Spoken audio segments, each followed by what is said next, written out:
Well, welcome all to the SnailTrail4x4 podcast. If you like going off-roading in Toyotas, wrenching on Toyotas, camping in Toyotas, and maybe even poking a little bit of fun at Toyotas, and of course, hearing about how fantastic trailers are with Toyotas, then this is the podcast for you.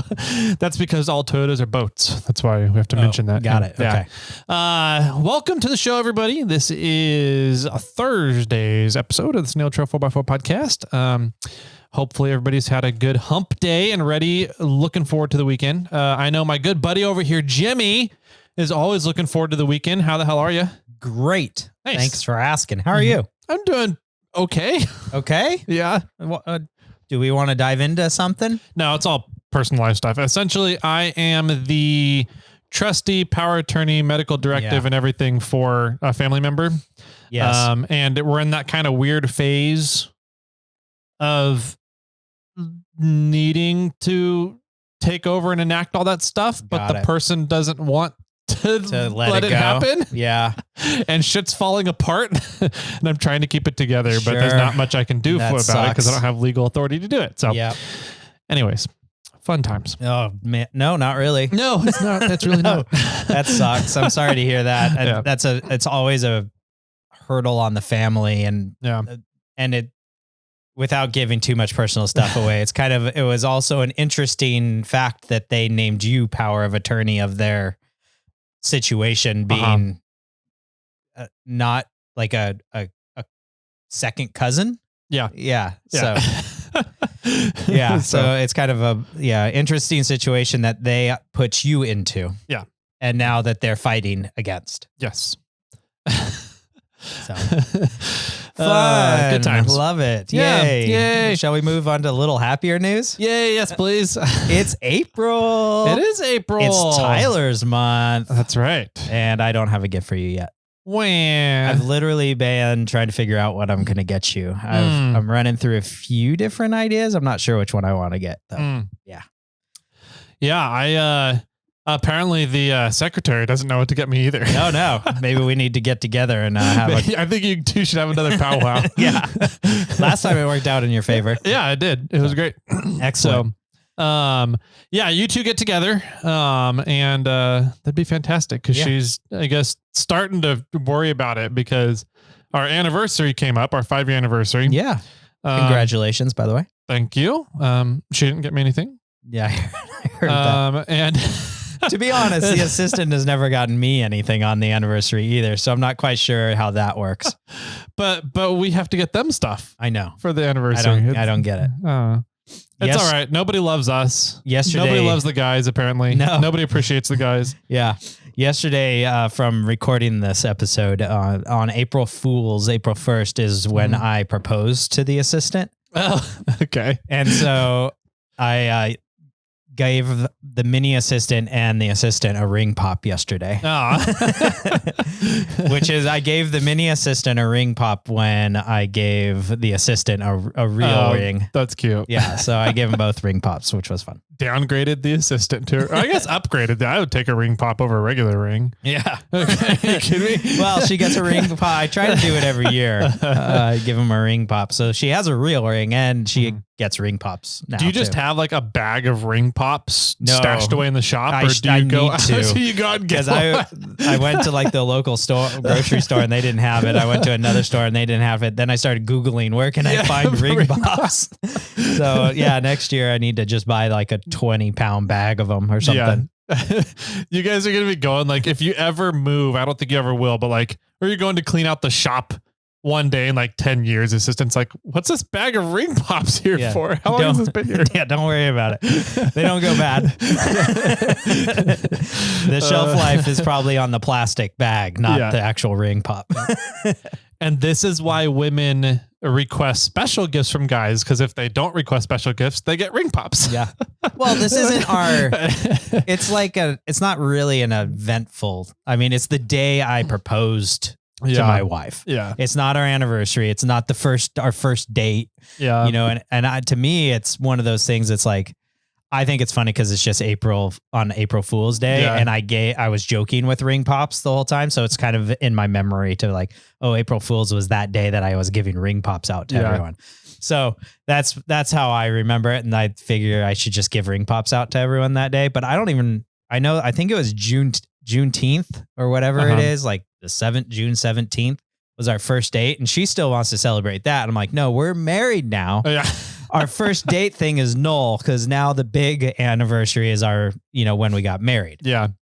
Well, the secretary and I, we just agreed to have the wedding date like pretty much on what our agreed first date was. Oh, that's smart. So that all worked out great. And I don't have to remember all these different fucking dates. Yeah, no, that's fantastic. Yeah. And I'm probably biting off, my own foot by doing a thing on the date that I proposed, by adding another thing to it. But as long as it's ring pops, I don't, what are those? Like they're 99 cents, I think they were. Yeah.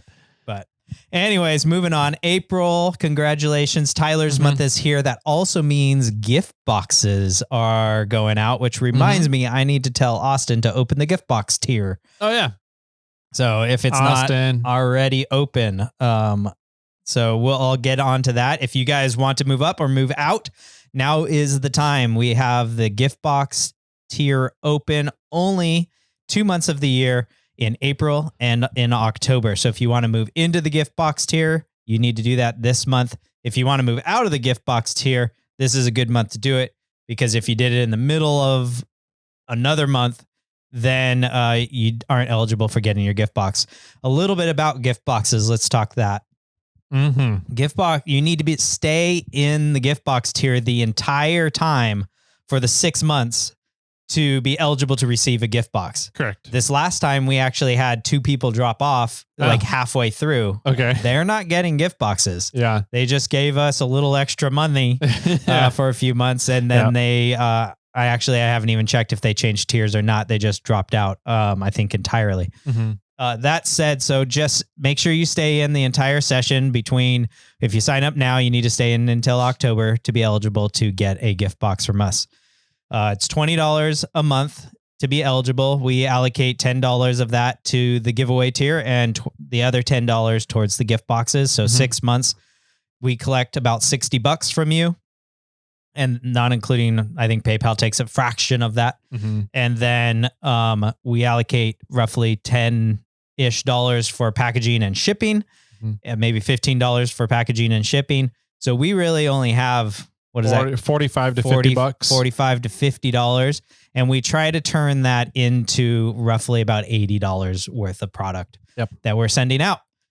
So, the gift boxes will be going out here very shortly. I think they're going to be going out probably this early next week, somewhere around there. So you should be getting them within a week or so of when this episode's released. Excited for that.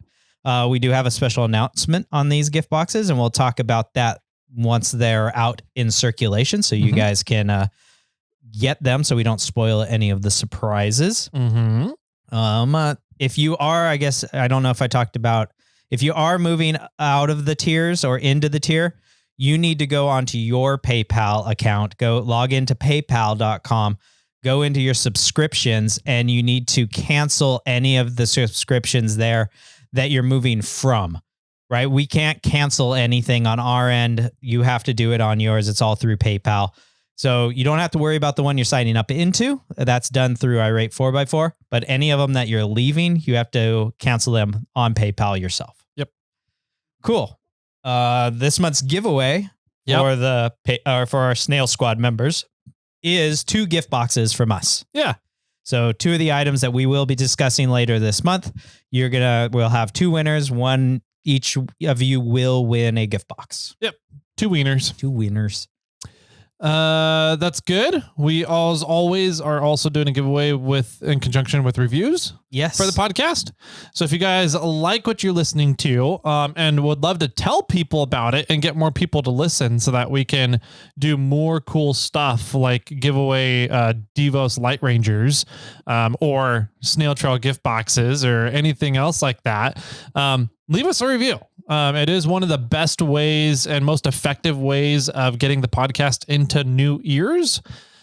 So you can do that over at Apple Podcasts. That's where we're doing the review contest, I guess. All you got to do is leave a review. And then anybody who leaves a review, we're going to pull all of those reviews and do some giveaways from them. It's kind of what we do, right? We've been doing this since 500. Before that, I think. We had swag packs before 500? I think, yeah. Okay. I think we were leading up to 500 with some swag packs. Okay. I think we started with like a big item. I'm trying to remember back now. Right? I think we started with a large giveaway item at 500. That was the winch. And that was a winch. Mm-hmm.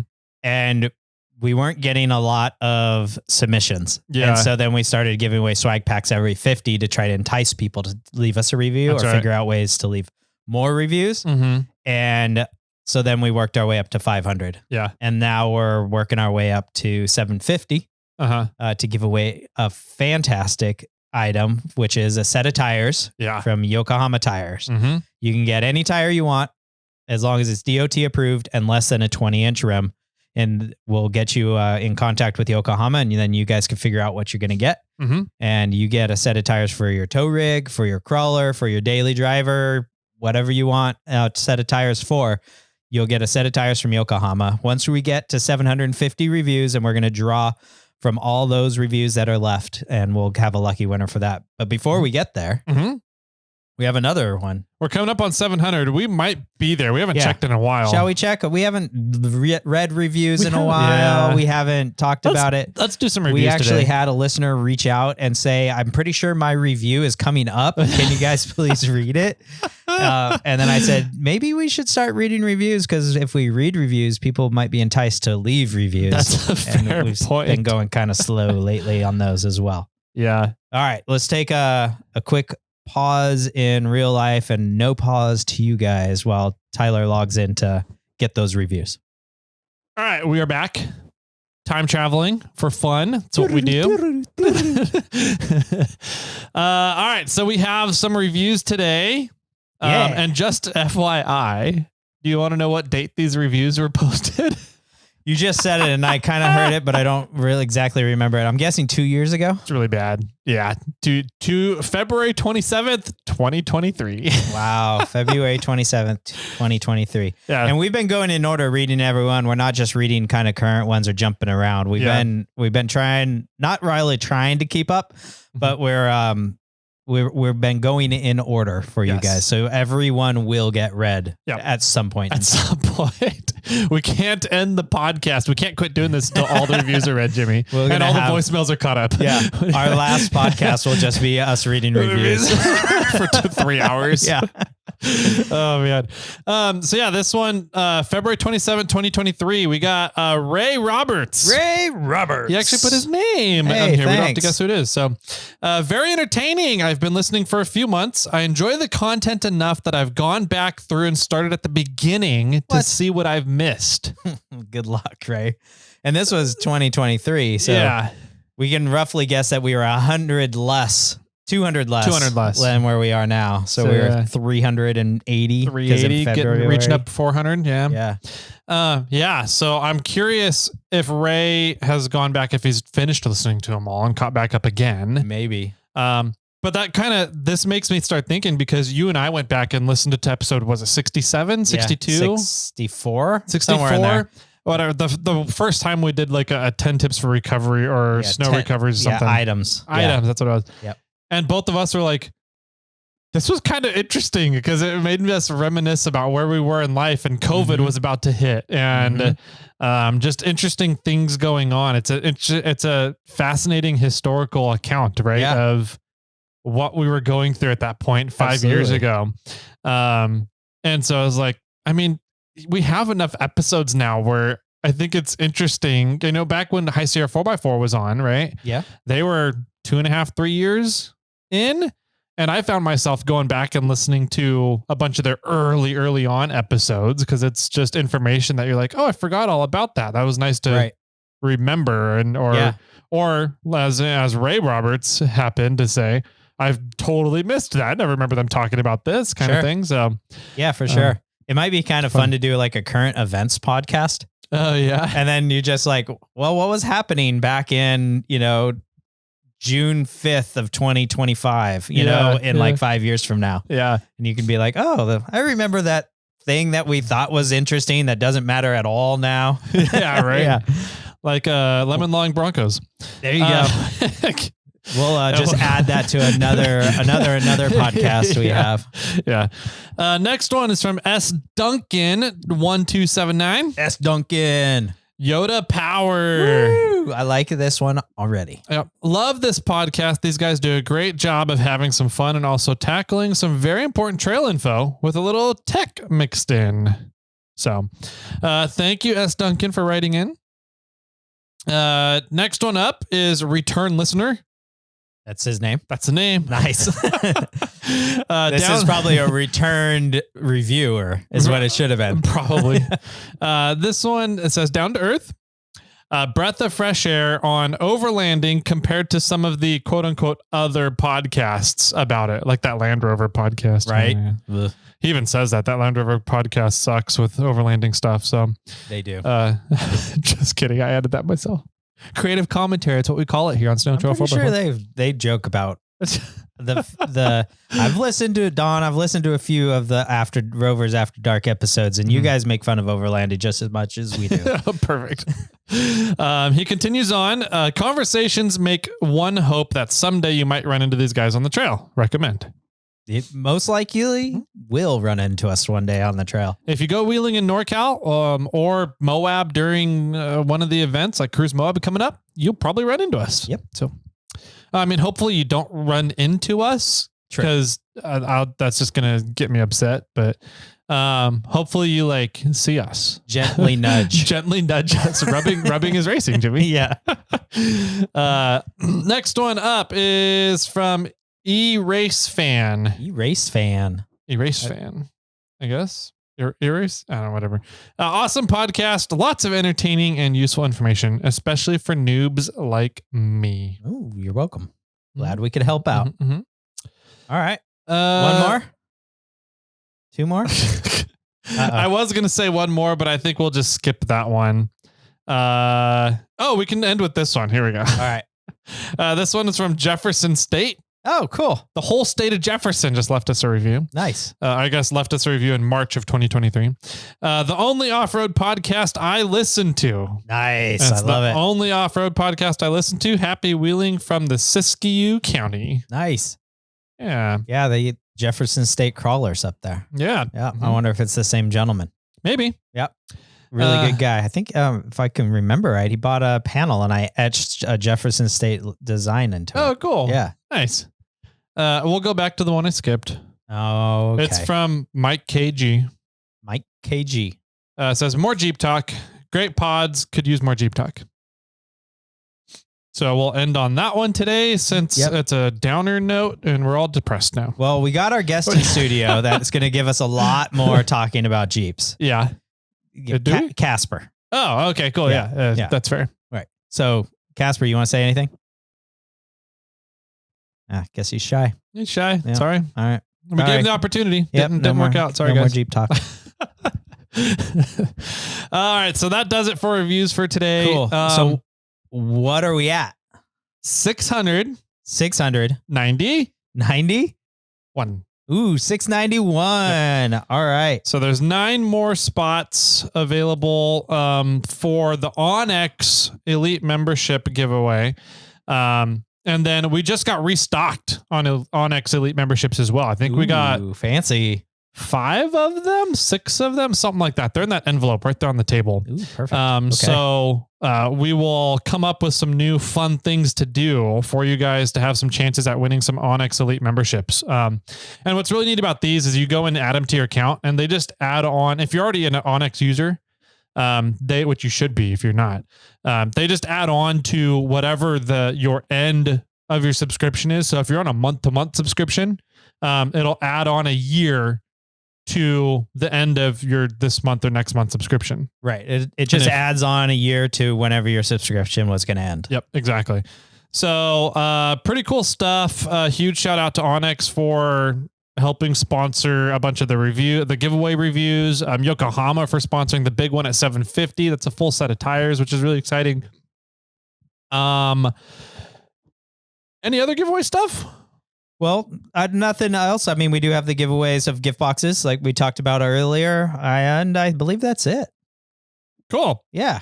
Awesome. Then I think we'll call the giveaway stuff there. Was there any other housekeeping that we can do before we jump into kind of what we've been up to? Well, there's a few big events coming up. Let's see what EJS is coming up here. And EJS is coming up very quickly. Is it this week or I mean, starting next week? What it's pretty soon. It's a week before Easter, right? Yeah. Yeah. And then the week after Easter is... Well, the weekend of Easter is Easter Jeep Safari this year. Oh, wow. Yeah. Okay. Yeah. So they finish on Saturday and then Easter Sunday is that next day. Right. And then I'm having my Easter Saturday Easter party, which is going to be a lot of fun. There's going to be a lot of people coming this year. I'm thinking about getting maybe a mini keg. So that could be pretty neat. And then shortly after that is the Cruise Moab.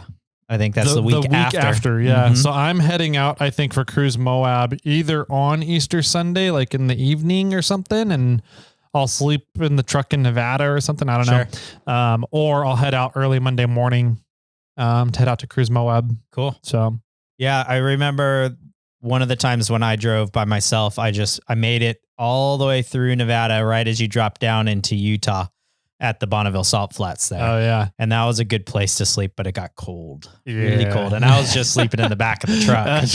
So I woke up pretty early, like 5 a.m. I'm like, all right, I think it's time. Don't need to wait for the sun to come up. I'm just going to start driving. Yeah. Yeah. Driving through the Salt Flats when the sun came up was really pretty. Oh, yeah. But it comes up right in your eyes. Oh, yeah. Driving directly east. Fair. That would suck. Yeah, I've got to decide, figure out my driving logistics because I have to meet Ozzy somewhere because he's going to be coming back from EJS with the 24-foot enclosed trailer. Okay. For the Morphlate stuff. Yeah. So I have to meet him somewhere and swap trailers and take their Jeep out of the enclosed trailer and put it on the deck over and take the 4Runner off the deck over and put it in the enclosed trailer. Oh, funny. And then swap trailers and then I'll go out to Cruise Moab with the enclosed and he'll come back to the warehouse with the deck over. Yeah. Oh, that sucks. So I got to figure out all of that. And if I'm going to be doing a night somewhere, I'm debating on putting the Lance on. Sure. I don't blame you for that. Like, it's just one night. Do I really want to take the Lance out to Moab just for one night? It might be one night on the way home too. That's fair. It might be that too. So yeah, I got to figure that out. It's a long drive. It is 16 hours typically. Yeah. I mean, with fuel and food stops for the day, it's typically about 16-hour drive. So, yeah, I got to figure that out, but I got a little bit of time. The Stellar Built block party is coming up on April 12th. April 12th at Stellar Built. Yep. So I think it starts at like 10, something like that. Yeah. I'm excited for that. That'll be a lot of fun. Yep. 10 years anniversary for them. Yeah. That's fantastic. That's pretty cool what they've been able to do in that 10 years. So I got that going on April 12th. Also going on April 12th is the BLOP fundraiser. Oh, really? Yep. Where's that? I don't remember. I need to look it up. I just saw that it's going on that day and I got invited and I was like, sorry, I've already committed to going to Stellar Built's block party. What? And for those that don't know what BLOP is, the Barrett Lake Outhouse Project. There you go. Yep. So that's the fundraiser is going on that day. It's another club is hosting it than the Highlanders. Okay. So they're hosting the fundraiser and then they're donating all the money from the fundraiser to the Highlanders to go towards the BLOP project. Yeah, we need to blow project. I figure guess out more information on that, like where it is, when it is, and if and how people can donate. Yep. I will say the Highlanders finally got a Venmo account set up. Oh, did they? I think it got set up within the past like 2 or 3 days from when we were recording this. So that is available. Go check out the Highlanders 4x4 or Highlanders 4-Wheel Drive Club Facebook group page. And it should be a post near the top of the page there with the Venmo info. We'll also put that in the show notes what the Venmo account is that you can send donations direct to. So you don't have to send them to me anymore. If you want to still send them to me, I'll make sure they make it over to the Highlanders 4-Wheel Drive club for the Barrett Lake project. Otherwise, it's easier just to probably just go through them. So cool. Yep. Sounds good. I was thinking, all right. I was thinking about something and I kind of wanted to talk to you about it, but I'm just going to say it. Okay.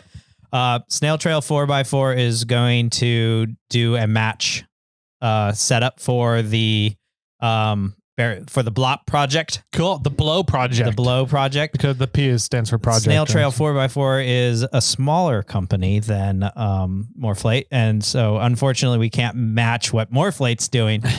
But I'm willing to match up to $500. Oh, cool. So, and I'm willing to give $500, but I'm really trying to promote other people for giving as well. Yeah.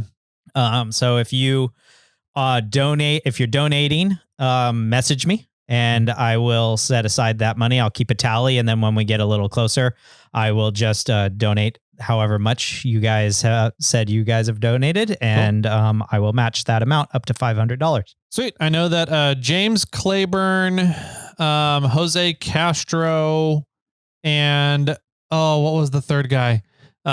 Those three people have donated already. Sweet. So you three reach out to Jimmy, let him know your donation amounts. Yeah. Or you can, I guess I can look it up to him. You have the checks. I do have them. So fair. I'll match anybody that's a listener for the podcast. I'm also going to promote it on the YouTube channel. We do have a YouTube video coming out fairly soon, which is going to be kind of exciting. Mm-hmm. That's something I worked with Tyler. And, but yeah, I will, do a little due diligence on that, post it on social media and stuff, and I will match up to $500. So if you guys are donating, I appreciate that. Message me and I'll write that down and I'll match whatever you guys are giving. Sweet. Yeah. Cool. I think that about does it for update stuff. Shall we take a quick break and get into what we've been up to? Sounds great. Let's do it.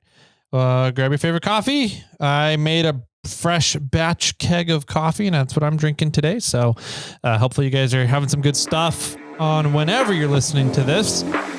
We'll be right on back with what we've been up to. Are you stuck inside? Are you not sure where you want to go to explore? Well, open the Onyx Off-Road app. It shows you all the trails around you and it tells you their difficulty.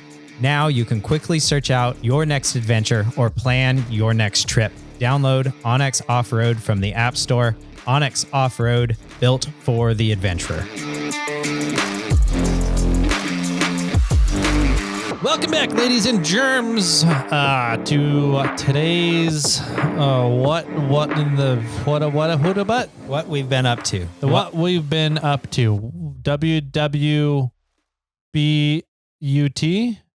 Woo butt. Woo butt. That's where it came up. That's where it came from. What in the butt? What in the butt? Yeah. Okay. I always forget where that comes from. I always question our sanity when we say that. So fair. Man. All right. So what we've been up to, I have a interesting thing that's been ongoing for about a month now, maybe a little bit more. Okay. I was going to ask. It has been more than a month. And it's, I haven't talked about it. I mentioned it a couple times on the podcast. But essentially we've came to the conclusion that we are moving forward with lemon lawing the Bronco. Really? Yeah. Wow. Okay. Yeah. Interesting. Yeah. So, and the short story is that the roof is leaking. Mm-hmm. And the dealer can't seem to fix it. It doesn't seem like they have a good way to test whether or not the roof leaks. I don't know why they don't have a good way to test it, but it seems like whenever we have a storm, the roof leaks on the Bronco. So good old Mother Nature is testing it great. They can't spray a hose on it. They say that they're spraying through a car wash. That's what I'm like. I'm like, it should show up if you run it through a car wash. Like, I don't know if I've ever taken the Bronco through a car wash before, but I mean, I was debating on taking the Bronco through a car wash just to be like, all right, are you guys just being fucking lazy? Are you not actually testing this? What's going on? But they say that they have a pressure washer and they've pressure washed the top. And I'm like, I don't think a pressure washer would really do it. I feel like a pressure washer doesn't mimic rain. in nature. It's a volume thing, not a pressure thing. Yeah, exactly. Right. It's a low volume water standing trickling issue rather than blasting water at a high pressure. And I don't know. I understand the logic they're using. Yeah. Like if it's going, like if I'm blasting this thing, it'll work its way through quicker. Yeah. But the issue is a long day of mist would make it leak through the roof as well. Yeah. Yeah. So I don't know what they're doing that is not able to, they keep testing it and they're like, it's fine. We can't get it to leak. And I'm like, here's pictures. It was raining inside my Bronco the other day. I think, it's a long-term thing. It's not a short-term thing. Yeah. Right. Yeah. So, the rules for lemon laws, and this is also, all car manufacturers have a buyback program. And it's called the buyback program because they don't want to call it a lemon law thing, and typically they don't want to get associated with lemon laws either, because I think it goes on a permanent record. So a lot of times they'll just buy the vehicle back before you get to lemon law. Oh, interesting. Going through the legal process of a lemon law. And California typically has the strictest rules on lemon laws. Yeah. Okay. And so most manufacturers' buyback programs are set according to what California's lemon laws are. And so the rules for lemon law in California are you have to give the manufacturer and the dealer adequate chances to try and repair the problem, which is typically 3. Sure. Once you kind of reach 3 and the problem can't be repaired, then it's like you've given them adequate chances to do it. That's typically what California considers adequate. So adequate chance to fix and correct the problem. It has to be a warrantyable problem. So it has to be covered under the manufacturer's warranty, right? Okay. Or if they've had the vehicle for a total of 30 days and not able to fix the problem, then that also constitutes warrant for a buyback program or a lemon law. Okay. So, and your vehicle has to be under 18,000 miles. In California. So it has to be relatively new, or it has to be covered under the manufacturer warranty, and you have to have noticed the problem come up pretty early. Interesting. Because essentially the concept is that the manufacturer fucked up something in production, and they can't fix it for you. Right. So anyways, we are at about 16,300 miles on the Bronco right now. So I'm kind of like, we need to get this fixed. Yeah. This needs to get fixed, and it needs to happen during this storm season, because it seems like the only way that it gets found is during a storm. And we haven't had really big storm seasons in California for a couple of years now. Well, we had some big storms last year. Yeah. And, I don't think we caught it last year because we didn't have a baby. Okay. At the time those storms are coming through. So it's leaking through the back doors? It's leaking through the back panels, and then dripping down the back seat. Oh, okay. Perfect. Yeah. And so like we never really went and used the back seat that much with the Bronco until we had a baby. Now we use it all the time, and we're like, shit, there's water everywhere. Yeah. We took it back to the dealer. They fixed it one day, brought it back, and then it rained the next week, and we were like, hey, it's leaking. There's water all over the place. So they took it back, did the repairs again, said they tested it. We got it back. It rained like with the next couple of days. But the second time we took it back, it took them 3 or 4 days to do the repair. And then we got it back, and it rained again, and we were like, now it's raining inside the Bronco. It got worse. Oh man. And it was on one side before. After the second repair, it was on both sides. Oh, lovely. Good job. So it got bigger. The leak got bigger. The leak got worse. Took it back to them and they're like, we're not sure what's going on. Like we can just keep replacing the seal, but apparently that's not working. Right. Well, yeah, and I was like, yeah, okay. So solve that. Yeah, solve it. So what am I supposed to do? They contacted Ford. Ford said, yes, get this seal, but make sure that you let the seal sit out in the sun on a hot day so that the rubber in the seal expands. Before you install it on the panels and then put the panels back together on the roof. Okay. I don't know how that works exactly because once it's cold outside, things shrink. Ding, ding, ding, ding, ding. Physics. Yay. So yeah, as the service it'll be a great seal that day when it's hot outside. Yeah, exactly. So our service advisor told me that, and in my head, that's exactly went through my head, and I was like, well, yeah, because rubber and that material, it's not a rubber, it's like a foam, rubberized foam, right? The seal, door seal material. I was like, well, yeah, it makes sense because that's going to expand on a hot day, but on a cold day during a storm, it retracts again. Here in California, when it rains, it's usually cold. Yes. So anyways, I was like, okay, so they had the Bronco for like 2.5, 3 weeks. Dang. That time, 2 weeks. I think that's when I had the Ranger. We got the Ranger for it. Right. So they had it like 2.5 weeks, I think, on that trip. We got it back and then we had the storm the next day. Okay. And that's when it was raining again inside the Bronco. And I'm just like, I'm done. We're done with it. Like now I'm concerned about mold inside the interior forming and growing. And I'm just like, we can't, and we're looking like this might be the last storm we're going to get. There might be another one in like on the forecast. It says in 10 days, there might be another rainstorm. Yeah. But I don't trust those 10-day out ones. I don't trust the 10-day ones either, but we're kind of getting to the point in Northern California here where we're going to start running out of storms here and it's going to get to be hot weather again. And I'm at 16,000 miles on it. So like, yeah, what do? Not drive it for a year? Would I not drive it until September, October, November, December, somewhere around there, and see if this or you need to figure out a way to recreate it. But when it's hot outside, it's not going to leak. Yeah, exactly. Yeah. So you need to go park it in a cave and pour water on it. Right. Yeah. Go find a drive-in freezer. Yeah. To park it in. So anyways, that's that's the predicament I'm at. I'm like, I don't know. The off-road performance of the Bronco and the technology that Ford put in it, awesome. I think they did a really good job with all of that.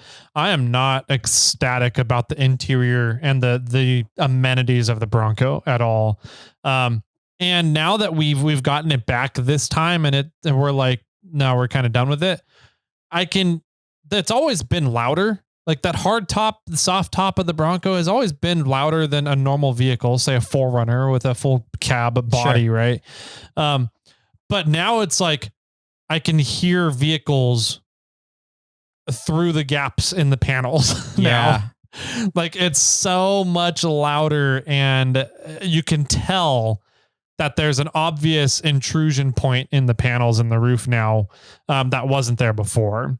Yeah. So I think you need to figure out a way to recreate it. Now they've had the Bronco Is it back in total. There again? No, we have it right now. Yeah. But they've tried to repair it 3 times. Didn't work. And they've had it for a total of, was it 3 weeks and a couple days now? So we're coming up on the 30-day mark, but we've already let them try to repair it 3 times. So I contacted Ford. Yeah. And I was like, here's what's going on. If you look it up on our file, you should have access to all the repair documents, the maintenance files for the vehicle. And they did. They looked it up. They're like, okay, yeah, I was here. And they're looking through the notes like, yeah, okay. The text, they left good notes about everything. And if you're saying that it's still leaking, then it's still leaking. I was like, yeah, I could send you the video of it raining in the Bronco again and the pictures that are time-stamped after we got the Bronco back from the last repair.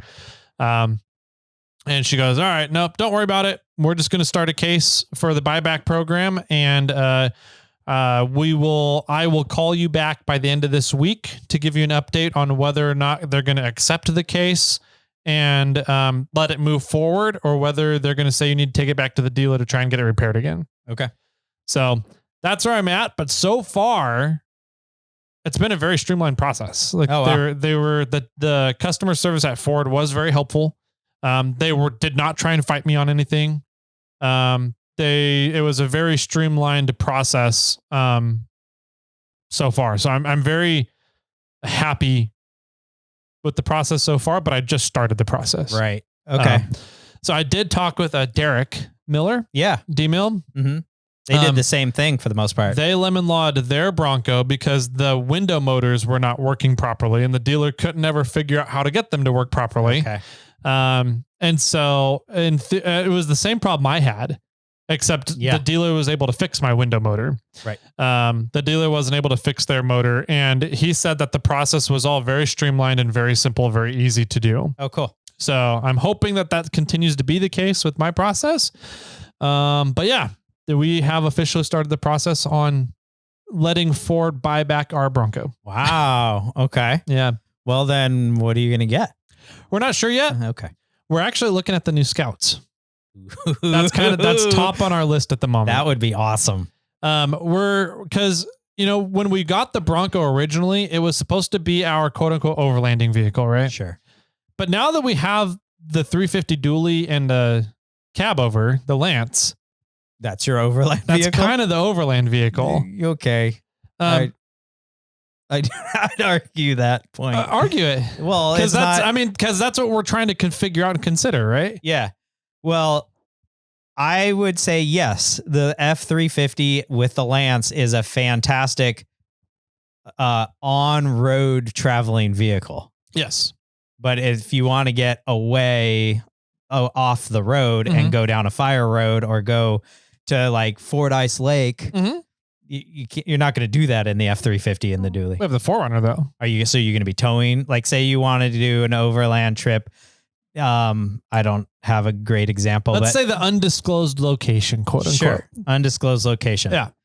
I mean, that one's to me, that one's close enough that you just drive the 4Runner. Okay. Yep. Right. Yep. I was thinking maybe something like, the only thing that pops in my head is the Mojave Road. Okay. Right. Which is a ways away. It's Southern California, at least 8 hours for us to get around 8 hours for us to get there. Which is totally doable in the 4Runner, but the 4Runner is also completely overkill for the Mojave Road. Yeah. It's really just a giant fire road. Yeah. That drives through parts of the Mojave. Okay. Out towards or Vegas, right? Okay. So can the F350 do it? Yeah. Is it going to be comfortable with the F350 and a cab over camper? I think my 2 cents is that there's a gap in the window of overland for you. Right? I think so too. Right? You have the rock crawler that when you decide to go do some like Fordyce Trail or Rubicon, Barrett, or you're going to Moab, right? You are taking the F350 with the camper and you're trailering the 4Runner. Yeah. And you can go and do trails and stuff. Yep. Or Fordyce and Rubicon here, you just drive the 4Runner. But if you're going to go do the undisclosed location, you would have to drive the 4Runner up there to go do that trail. Yep. Because there's no parking. Well, there probably is parking. You could probably find parking out there. I could find parking for the truck and trailer. But it's a pain in the ass. I hate trailer logistics. Yeah. If I can drive the 4Runner somewhere, I would much rather drive the 4Runner. Right. So I think there's a window. There's a type of off-roading that you're missing because you're considering the F350 and a cab over camper. Yeah. Your overland rig. I would agree to that. And I think back to the times we've had the Bronco and our history of off-road camping and quote unquote overlanding. Let's just take the exact example that you used the Bronco on when you did the road trip to Moab.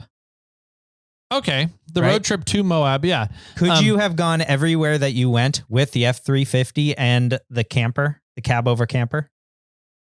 Like I'm specifically thinking of that waterfall spot. The waterfall spot, I don't think not the cab over on it. It would have been difficult. Yeah. It would not have been an easy thing to do. Yeah, true. So I think there's a window there that is lacking. Yeah. Where if you got the Scout, that would probably be a good solution, a bit middle ground in there. It's like me and my Tacoma. You know, if I'm going to go do something silly, I'm going to take Bobcat and maybe one day Samantha. Yeah. Right. Or tow it out to Moab with Clifford in a trailer. But if I'm going to go to the undisclosed location, which I'm actually planning on doing this summer, I'm going to take the Tacoma, Charlotte, and wheel in. And now we have the teardrop trailer, which we haven't talked a ton about, which is will be on a future stuff for the YouTube channel. I've even talked about like, well, can I tow the teardrop trailer down there? Like, I think I can. I think you could. There's a few corners in there that are almost 180-degree turn. Yeah. That would be very sketchy. Yeah. Where I would definitely have to reverse and tweak things and see if it would work. Yeah. So I probably wouldn't take the teardrop trailer down that road on that trip. Yeah. So that's my 2 cents. I think there's a void that there's a gap in your off-roading that you would be able to do by assuming that the F350 with a cab over camper is your overland rig. Yeah. And that would be for sure. It would be, there's a gap there. And would it be, I mean, if something that we would feel like we're missing out on and want that gap filled, or would we just be able to find other places that we can just take the 350 in the cab over to? Yeah. Or you throw a little like motorcycle on the back of it, you know, and you just put out to the places you want. Exactly. Yeah. Interesting. So, I don't know. That's a good question. Are there places that we're going to be upset that we don't get to go to because the 350 cab over is the Overlander? Yeah. And I think that, the Bronco was the secretary's car. Yep. Or vehicle. So is she interested in getting another off-roader as her commuter? Yes and no. It's not necessarily the off-roader. She just doesn't want a small car. Okay. She wants... So have her drive the F350. That's right. Put the cab over on the F350, let her drive it everywhere. Yeah. Yeah, she doesn't want a small car, but she doesn't want a big like Escalade. She wants an SUV, like a mid-size SUV, right? So 4Runner, Highlander, RAV4? Scout. Not a RAV4, that'll be too small. Okay. So a Scout, anything in that size. We're leaning more towards a Scout right now just because there's an EV option. Right. That's cool. And she doesn't drive it a lot. Like she maybe drives 100 miles in like a month, right? Sure. So like we don't need a gas vehicle. We're not taking, this vehicle wouldn't be for like long distance trips per se, but well, then it's not going to be your overland rig either way. Right. But then are we missing out on, do we have a gap in vehicles to do overlandy style things? Yeah. So their EV is strictly EV. It's not like a hybrid. They do have a hybrid option. Okay. So I'm not sure if it's plug-in hybrid. It's a gas electric hybrid. I haven't looked in to see if it's electric motors with a gas generator. Sure. Or if it's plug-in hybrid, what the other options are, where the gas motor with a electric motor assist kind of thing. Sure. But that's, an option if we went that route with the Scout. Yeah. So I don't know. Yeah. We're not sure yet. We just decided on Monday, which was just 2 days ago from when we're recording, that we're going to be doing the buyback on the Bronco. Cool.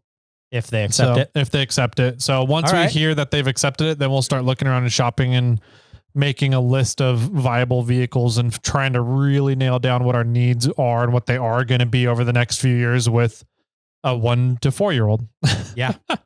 So interesting. All right. Well, that's going to be a fun adventure. And yeah, if you have any feedback for Tyler in regards to overlanding in an F350 dually with a cab over camper, that is not a small, like collapsible style. It's like the big Lance. It's the biggest Lance they made. Yeah. So call in 916-345-4744 and leave us a message and give us your feedback. That'd be fun to hear. Yep. Awesome. Yeah. So that'll be fun. We are getting ready for this weekend. Oh, Since this weekend is my birthday. Oh. The secretary said that she wants to go camping. And I was like, hell yeah. Nice. So we're going to go camping. We're going to go Saturday morning and come back Sunday afternoon. So one night. I still don't know where we're going, but is she? Nope. Okay. We make it up as we go. It's my birthday. Sometimes that's the fun trips. Yeah. Yeah.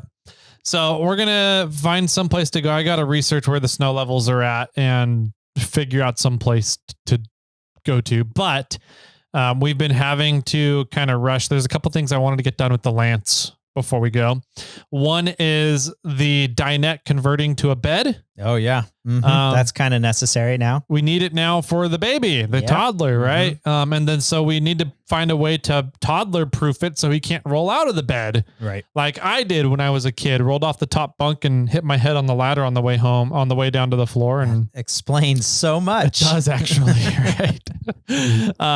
So we're working on finding a way to baby proof it, and we've put pillows on the ground. That's kind of, I was like, we'll just roll down a wrestling mat or something. It'll be fine. Just make it an incline so that he doesn't have a straight fall. He just kind of rolls softly. Rolls soft over into the wall. No, we found essentially there's like bed gates. Yeah. Where you can put up walls around a bed mattress. Okay.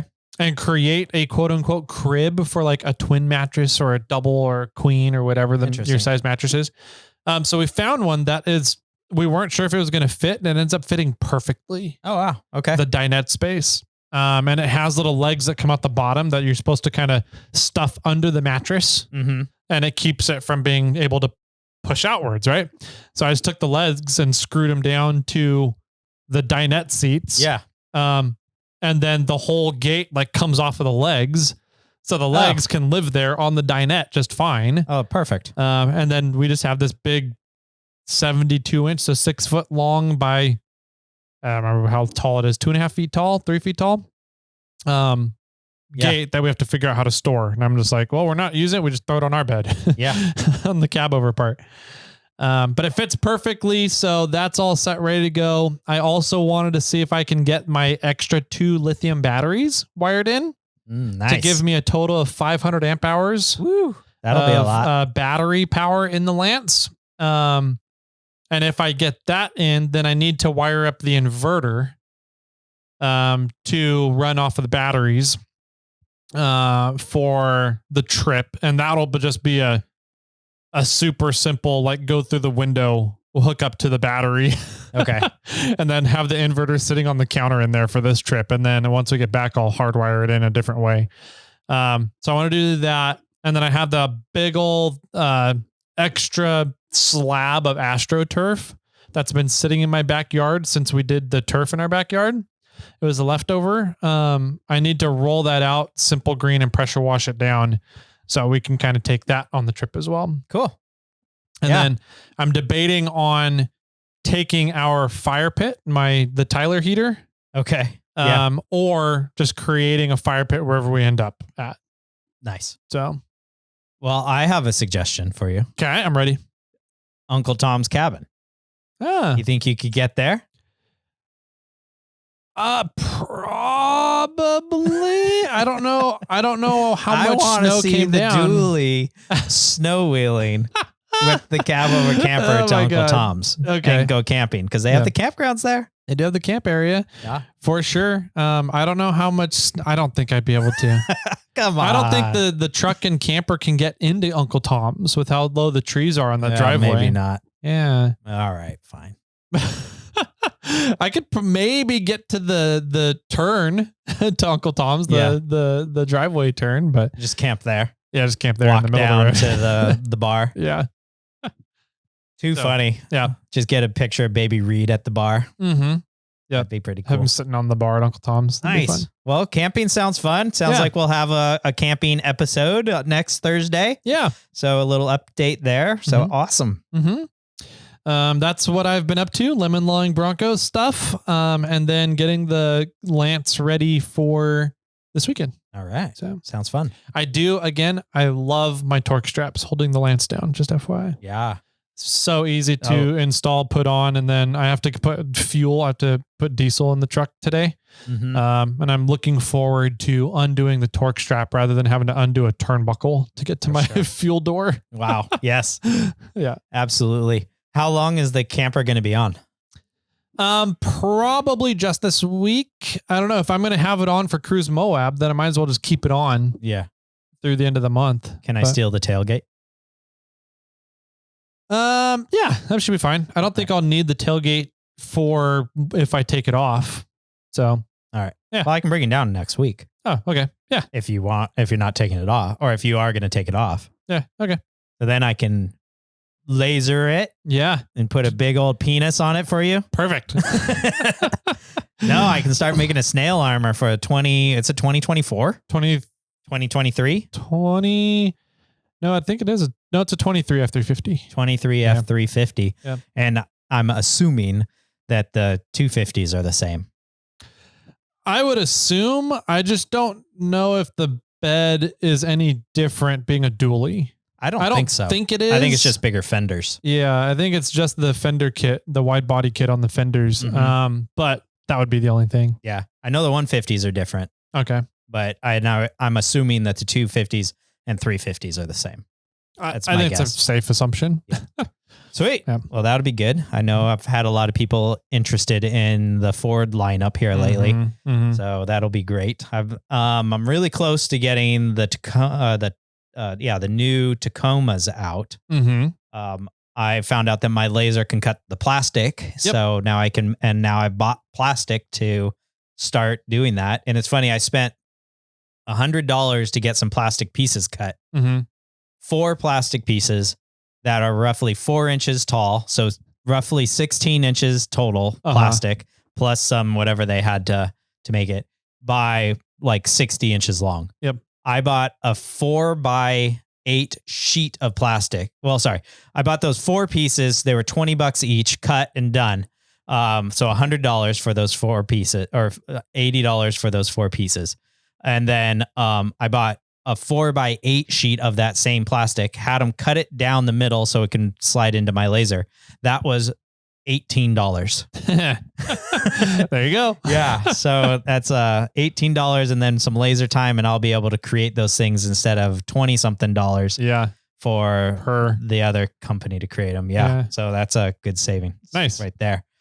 Let's see. So my weekend was a lot of honeydews. The weather was nice this weekend, so we did a lot of outdoor activities or outdoor cleaning and working on the yard. Mm-hmm. The assistant was out of town all of last week, and I was Mr. Mom, which was a lot of fun. I ran a fun experiment. I can't remember if I talked about it last week or not, but pretty much I let the assistant schedule her own time, or the mini assistant schedule her own time. So when we got home, I had a list of chores ready for her.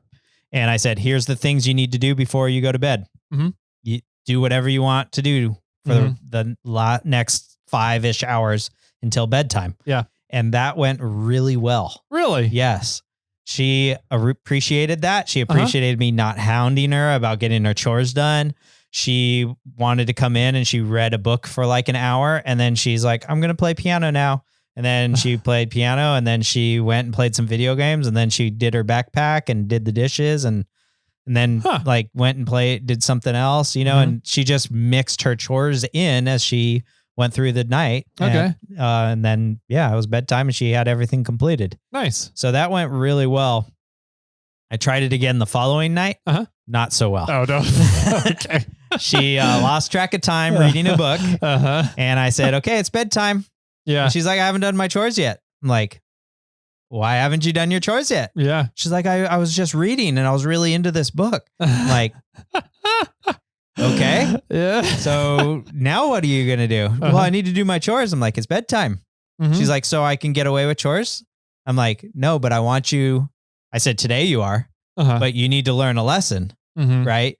That you losing track of time is now the fact that you're now losing this privilege. Yeah. Like, I'm willing to try it again. One more time. Like first time, shame on you. Second time, shame on me. Yeah. I'm willing to try this another time, but the fact that you lost track of your time means that now these things aren't done, which means now that we're not going to be able to do this again. So one more time, I'm going to try this and then we'll see how this works. And so she's like, oh, okay, good. Yeah, sorry, blah, blah, blah. And so I haven't had a chance to try it again. Okay. But I'm looking forward to seeing if she loses track of time again. Yeah. So that was fun during the week. The assistant was gone all weekend, or until Saturday midday. Saturday day, I almost finished the septic tank. I finished digging it out, putting salt around the distribution. So I had a big hole still where the distribution box was. So I finished that project so that when the Easter party comes, there's no hole in the ground for kids to run into. And so I dug that out more. I put salt around the important areas. I cleaned out the distribution box. I scraped off all of the roots that were around it, filled it up with dirt, put more salt around it, then filled the hole all the way up with dirt. And I dumped in some concrete that was left over from the construction when they were doing some stucco work. The guy just like dumped half a bag of concrete on the ground and like, I think he like mixed it and dumped it on the ground and then was grabbing it to fill in the patching on the stucco work around the new window and then just like left it there. Okay. And I was like, okay, whatever. So you didn't have it on like a tarp or anything? No, it was just straight onto the dirt. Wow. Which is fine because then it becomes easy to lift up and out. So I lifted it up and out and I just threw it in the hole that I had already made. So used it as fill. Yeah. And we had anticipated the ground settling further than it did. So we actually had a mound over our septic tank that wasn't normally there. So it looked kind of funny. So I scraped things flat and then I reseeded. I had poured a bunch more sod seed out on it, which was perfect timing because then we got a rainstorm and watered it for us. And I know you really need to maintain the moisture in the ground for when you're actually planting grass. And then Sunday was just a lot more honeydews, cleaning the house, working on things around the house and doing some more outdoor work. But since the assistant and mini assistant were gone on like the start of like I dropped the mini assistant off at school and then she was going with her dad on Friday and the assistant was out of town on Friday. I called Hustle Nuts up and I said, what are you doing on Friday? I have a free day. All day? All day. And nice. He's like, I happen to be taking Friday off already. What do you want to do? And I said, I want to play with Samantha. Okay. And he said, sounds good. So he came over and we started kind of laying stuff out, working on Samantha. We welded up we tack welded on all the brackets for the front axle. Nice. Yep. So that's set and ready to go. I'm now thinking back that I did not shoot enough video of that process. And I'm kind of curious about what I'm going to do. Okay. Whether I'm going to cut them off and reenact it or just leave it in there and sort of talk about what we did. So I need to figure that out, but we didn't shoot enough video in my opinion for what that process was. So I just need to figure that part out. And then I started welding up the skid plate thing that goes underneath. And I do have to say that Brian's 4-Wheel Underground's like customer service is top notch. Like granted, I have his personal phone number, but I feel that if you use the contact information, that he provides you on the website, that he is pretty quick to respond. And if you're in the middle of a dilemma, he will most likely try to get in contact with you to help you through that. Whatever way is easiest. Because I had a few questions like going into it, like this bracket, like he said, things are supposed to be 34 inches. Well, the brackets for the lower links are supposed to be 34 inches apart.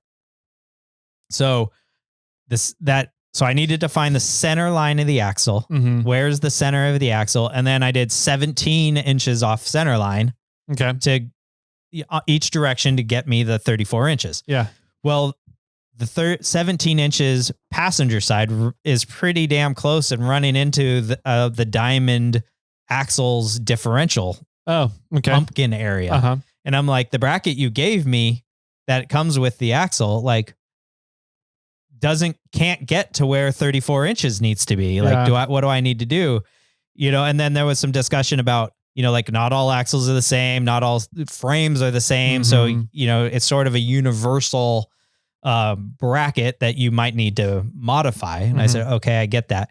So, and I was like, so do you want me to cut like a chunk of this off at the angle that the axle's at? And he said, yeah. And I was like, okay, cool. So, and I was super thankful that Hustle Nuts was there because he was like, this is what you're going to do, you know? and I was kind of like, I'm just going to cut it like this, you know? And he's like, no, that's like, you can do that, but it's not going to be the best solution. He pretty much, we figured out, so we wanted a 4-degree, rotation down on the bracket. Okay. So then we welded on an angle iron, a small, like 1x1 angle iron on the back side so that the bracket sat perfectly where you wanted at 4 degrees. Okay. And then whenever we did any work, we could put the bracket on and we knew right there sitting on that angle iron is right where we want it, 4 degrees. Now we need to just cut things to move it towards the center of the axle. I was like, genius. Like we can replicate the same thing every single time and not have to measure and figure it out. That worked out really well. And then we did like one big pass and then we did like 5 or 6 smaller passes.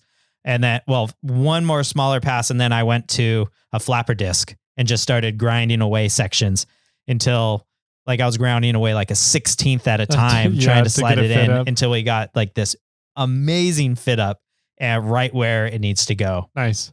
Which was fantastic. The driver's side was a piece of cake. We just need to center it up and make sure it was at 4 degrees. Nothing was in its way. And then we put the upper link bracket on, and that was pretty easy. It was just a matter of forward to back because the diamond housing isn't round. Yeah. It's pretty flat on the top and it's at an angle, but we kind of needed to figure out where we wanted the forward or backwards position to be. And that one was set up pretty quick. Nice. So that was really nice. Super easy to install. A little hang up mentally for me, just cutting a bracket that was already provided to me. I'm like, no, this should be it, right? Like, do I need to cut this? Like you sent me this should be the right part. And apparently it's a little generic. It's a custom made part for the specific application, but it's made to fit a bunch of different vehicles and widths. Yeah. And so in my case, because I'm on a Toyota with a narrow frame, it has to be closer in than some other vehicles with wider frames. That's right, because Samantha's even a narrower frame. Samantha's narrower. Because there's a 2-wheel drive. Yeah, exactly. Okay. It's a 2-wheel drive, which ends up being a first gen pickup or a first end or any IFS vehicles. Toyota solid axle vehicles frame. Okay. It's also 3rd gen pickups 2-wheel drive frames. Okay. Figured this out later. So that was just an interesting Toyota fact for you guys out there. Yeah. And so it's even narrower than Tacoma frames, 1st, 2nd, and 3rd ones. So I mean, if you wanted to go full widths and we're on a Tacoma width frame, then you wouldn't have to modify this bracket at all. Nice. Most likely. I'm not positive about that, but I'm assuming so. And then welding the skid plate together, I messaged Brian, sent up a text. I'm like, I can't find your instructions on how to do this. Like, I think I know how to do it. Like, I understand, like looking at all the pieces, I think I know where everything's going to go and how it all goes together and the order of operations that has to be done. I'm like, where do you do you have instructions on this? And he's like, yeah, they're on the website. And I was like, I don't see them. And he's like, wait a second. He's like, yeah, they're not there. Sorry about that. I'm going to have to get that fixed. I'm like, yeah, you're welcome. So I said, well, let me just tell you the order of operations so that you don't need to worry about sending it to me. You can just fix the website. And so it was really weld in these nut certs so that the UHM on the bottom can be screwed bolted up to the skid plate. And then weld in, there's internal flanges. It's something thin, like the whole thing. I mean, I'm not going to be accurate probably. It's probably 3/16 like plate that's bent. Okay. And then there's flanges on the inside that I believe are 3/16 also, maybe a little smaller, that go on the inside as bracing. And then there's a top piece that goes on top that's probably 3/16 or around there on top. So it all sandwiches together, and then these flanges give it all the strength on the inside. So the thing is super strong, and then you weld on the plastic on the bottom, just adding a little bit more strength and just bulkiness to it. Mm-hmm. And so the whole thing's going to go together really nice. It's going to be super stout. I only got to welding in all the nutserts and these spacers that go on the outside for where you're mounting it to the, where you would bolt it together to mount it to the frame brackets. Okay. I didn't get any farther than that at this time. So that's where I left off. I do need to finish welding the skid plate is my next step. And so that can all be one piece. Then I can figure out how to mount it onto the T cases. And Brian, correct me on this, but I'm pretty sure he said you mount it to the forward T case, not the back T case. Okay. And then that also he has it designed so that you can slide, the mount is in a fixed location, but you can slide the skid plate forward or back kind of wherever you want and fix it together. So I can mount it to the front skid plate, but then slide it a little farther back. And then there's brackets on the outside of the skid plate that mount to his links, frame link brackets. Yeah. And so that's all tied together. Nice. Really well. The gusset is in the mount. You use the factory bracket or the factory mount to go from the T case to his skid plate. Okay. And so the rubber bushing and everything's in there. Nice. So that should take some of that isolation away. Yeah. I have the bomb-proof one from Trail Gear. Yep. That's going to work fine. Yep. And so once I get the skid plate finished, I can figure out the mounting situation. And that for me, because I have a 2-wheel drive frame, it's sort of not a thing that happens all the time. I really will figure out where my frame link brackets are going to be going. And then that determines a lot of my geometry of where I'm going to have to position that axle for the length. Because there's the factory length that he wants you to run. Mm-hmm. And then he says you can go up to 4 inches further forward. Yeah. So I'm trying to figure out where do the frame brackets lie, then how far is that to the factory position? Yeah. And then how much can I go 4 inches farther forward? Yeah. And if I can, I'm going to try to go 4 inches forward. I might need to modify the my engine mount on the passenger side. Okay. For the upper link. So we'll see. I know it gets really tight in there. The upper link goes up into a pocket. Yep. That has a lot of shit around it. So it's really nice, and it's sort of a curse to have the whole entire body off because I don't know if I'm going to collide, if there's any issues with anything else going to be there that the body might have a part of that. It shouldn't. Yeah. It shouldn't easily. I mean, the body is going to be higher up than the top of your transmission, everything, right? So yeah, I think the big issue is going to come in once I really start doing the shock towers. Yeah, that's going to be how's this body going to work? Yeah. I do know that my clutch slave isn't on the engine or on the bell housing right now. And that is on my buddy first gen 4Runner Dave. That is the item that is the closest for him. That's closest for me too. So it's like less than half an inch. Yeah.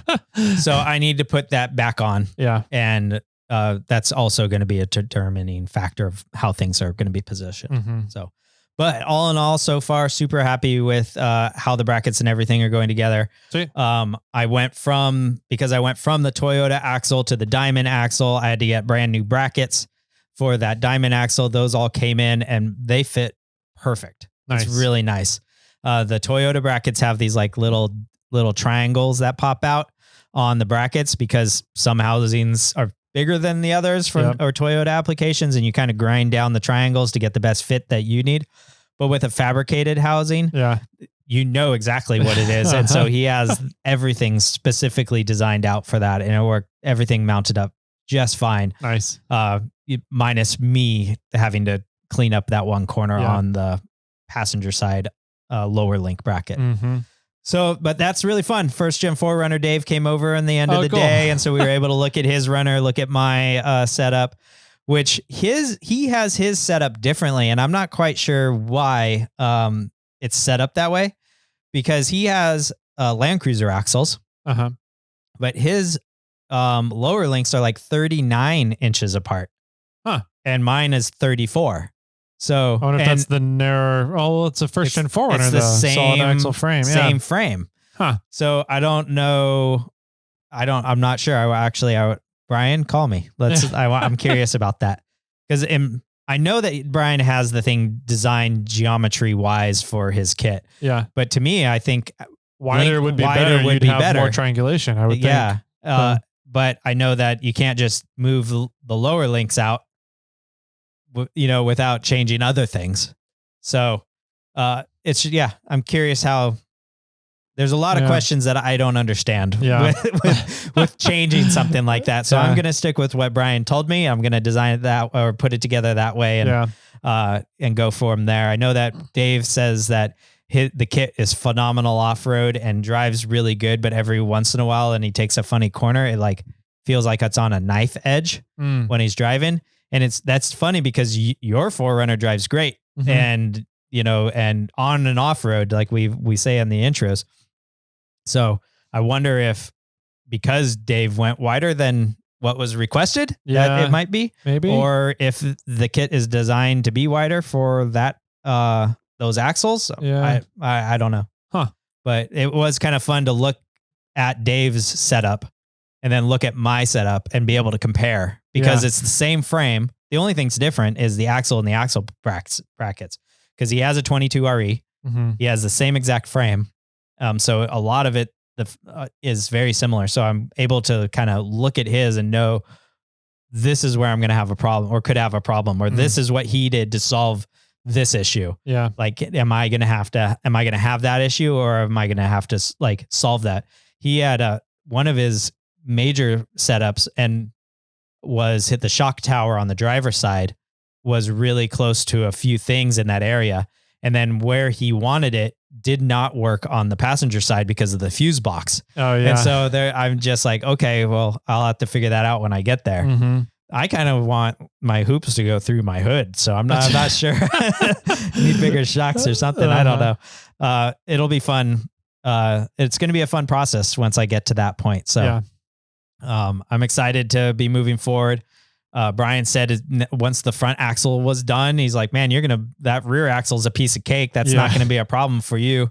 So I'm excited to start that process too. But like I said, my next step is finishing the skid plate, because that then locates the frame links, frame brackets for the links on the frame. And then that system is going to go together. So nice. Yeah, I'm moving. I'm starting to move. That's cool. I'm excited. We're recording on a Wednesday this week, which is a little different because we're doing an interview later today, which wasn't able to happen on Tuesday, but I've fulfilled all my panels up till today. And I'm probably going to try to finish welding that out tomorrow, Thursday, and get the skid plate done and ready to be put into place, and start figuring that setup out here soon, or maybe Friday. We'll just see how sort of things lay out. And but by the end of this week, I'm hoping the skid plate will be done. Nice. Yeah. That's exciting. That's cool stuff. Yeah, I know. I'm excited. It was really fun getting back in the shop and actually doing shop work and not snail armor work to some extent. It's like I go to the shop every day, it seems like, but I look at Samantha and cry, and then I turn around and I have to do snail armor. So it was a lot of fun doing the snail armor work. It was fun having Hussman over, hanging out with him for the entire day for the most part. I mean, he came over like 10-ish, 9:30, 10, and left around 5. And, we got a lot of work done, but we got a lot of old school bonding time done, which hasn't happened in a long time. So that was a lot of fun. Cool. Yeah. That's awesome. I'm glad to hear that Samantha's moving. Yes. Moving and grooving, and that you got your hands dirty on a lot of the setting up the suspension brackets. Yeah. Because that's the hard part, especially on the front ends. There's just packaging suspension links is not an easy thing typically. No. So, but this kit makes it really easy. It's just a matter of forward and back of the axle. Yeah. And really it's the upper link that a lot of it comes into the an issue with. There's there's a link that goes parallel to the axle. I forgot what the name of it is. Panhard? The Panhard one. That one doesn't seem like it's going to be a very big issue. I think if anything, there's the biggest issue with the Panhard is going to be the upper links bracket. Yeah. And that's going to determine how much up travel I'm going to have. Yeah. And that's, well, he does a good job at the main issue with that upper link bracket on the Panhard, the frame side, is that it can be in the way of your steering box. Okay. So the driver side. On the driver's side. Yeah. Yep. You said frame side. The driver frame. Okay. Yeah. I mean, typically it follows from your drag link. It follows your drag link, yes. right? So it's on one side, it's on the axle. The other side, it's on the frame. Correct. Yes. So on the frame side, it can get in the way of your pitman arm swing. Sure. So as long as you can get that clearanced, then you're fine. Yeah. You're grooved. You're golden. You're moving on that Panhard frame bracket. Well, and understood. Yeah. But then you're also limited to up travel in regards to that bar as well, because it can only go up so far. It's on the frame side. It's a fixed position, right? But the axle traveling up on the passenger side could go above where the frame is. So people will cope that out or notch that out. But for me, that's where your drag link is going to go anyways. So you got to clearance your drag link too. Then, if you have a clearance for your drag link, you should, in theory, be able to have clearance for the Panhard. Yeah. Yes. But so my how I position the axle, what I'm assuming is going to be my max bump. So what is the one that goes from the frame bracket to the axle bracket? From the frame bracket to the axle bracket, you're on steering components? No. On the suspension Panhard. Panhard. Yep. My Panhard is limited by my upper link bracket on the top of the differential. That's what I'm hitting. I'm not hitting my oil pan. Nice. And I'm not hitting my frame. Good. I'm hitting the upper link. Got it. And so that's where I have it positioned now, which isn't exactly where it needs. It's not perfectly positioned because I don't know exactly where that is yet. But where I have it positioned now, that's going to be the collision point. Gotcha. So I just am going to need to figure that out once I actually know where the axle is going to go. Yep. So there's a lot of little things in the packaging of this that Brian figures out for you. And there's always going to be something, that because especially when you do things that aren't a normal case scenario where you're putting it on a 2-wheel drive frame. Right. So it's fun. I'm enjoying it. It's been a blast so far in the little bit that I've done, and I'm excited to really get this thing going. Sweet. That's cool. That's a lot of fun. And that's the main reason why we originally decided to go with the 4-wheel underground kits for our stuff. Yeah. Because we were like, we don't want to have to deal with figuring everything out. Like that wasn't the point of these projects. And that's what's great about going with Brian at 4-wheel underground, because he's got it all figured out for the most part. And that's 100% true. I mean, I was going to link Samantha anyway, and I was looking at the rough stuff kits. And theirs is a lot more DIY. And I thought and Brian originally reached out to us because we did a suspension episode and he was kind of like, you guys would need a lot of help. Yeah. And we're like, yes, we do. Oh, and we need help with suspension too. Yeah. And it came down to being like, if we worked with 4-wheel underground as a very first linking project, it's a no-brainer. Yeah. Right. It's a lot of the questions are taken out of the equation because Brian has already figured that out for you. Yeah. And as maybe down the road, one day I'll try it, like building everything from scratch myself. But I don't know. I mean, we'll see how this goes together. I might just be a fan of Brian's for life. Who knows? Yeah. But yeah, so, I am. Yeah. I love his setup on the 4Runner. So perfect. Yeah. So we'll see one day. Who knows what's going on? Maybe I'll not have a Toyota and I'll have to build my own. Yeah. But I don't know. We'll see. Right. Well, cool. We had some fun stuff going on over the weekend. Jimmy got to work on Samantha. I got to play with Ford. So yeah, we had some good stuff, fun things coming up this weekend. We'll tell you guys about it next week. Gift boxes should be going out early next week, so you guys should start receiving those next week. I don't know, anything else? Cool. If you guys want to get in contact with us, leave us some feedback. We have a voicemail. We'll be going over those tomorrow on Friday for you guys during the Snail Mail episode, but you can call in 916-345-4744. Leave us some feedback. Tell us how crazy our ideas are.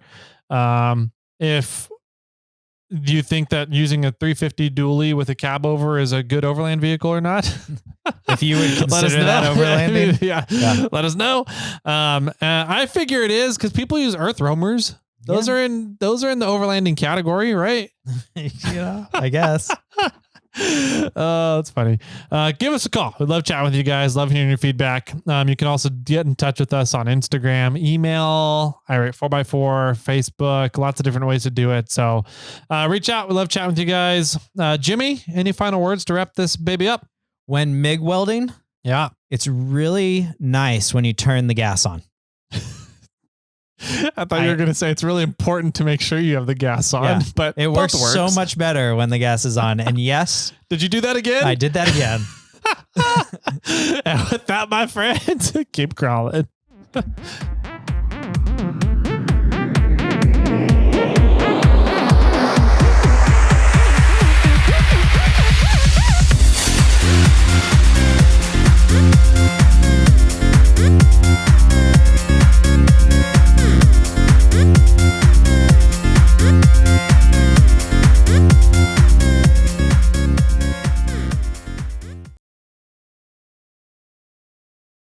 I got one for you. Okay. That's good because people don't like my jokes. They don't hear them. Let's be honest here. Okay. A salesman came to my door the other day. He was trying to sell me a coffin. Oh. Yeah. I told him that was the last thing I needed. Oh, fair. Yeah. Mm-hmm. Okay.